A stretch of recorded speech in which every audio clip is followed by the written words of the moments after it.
একটা common problem আমরা যারা নিউরোসার্জন বা ফিজিশিয়ান তারা এনকাউন্টার করি, সেটা হলো যে রুগীরা এসে বলে যে আমি মাজার ব্যথার জন্য, ঘাড়ের ব্যথার জন্য ফিজিওথেরাপি করেছি, আমি ভালো হচ্ছে না। ফিজিওথেরাপি অ্যাকচুয়ালি কিন্তু একটা রিহ্যাবিলিটেশনের একটা পার্ট।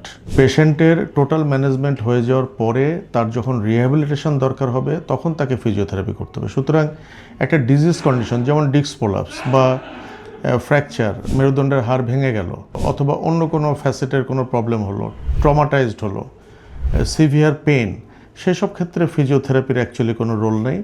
প্রথমে এটা ডায়াগনোসিস করতে হবে যে তার সমস্যাটা কী হচ্ছে, সেটার ম্যানেজমেন্ট হবে, ট্রিটমেন্ট হবে, দেন রিহ্যাবিলিটেশন। রিহ্যাবিলিটেশনের ক্ষেত্রে কেবলমাত্র ফিজিওথেরাপি ইজ এ পার্ট, তখন ফিজিওথেরাপি করা যেতে পারে। রুগী সুস্থ হয়ে যাওয়ার পরে তাকে যখন রিহ্যাবিলিটেট করা হবে তখন সে ফিজিওথেরাপি করবে। ধন্যবাদ।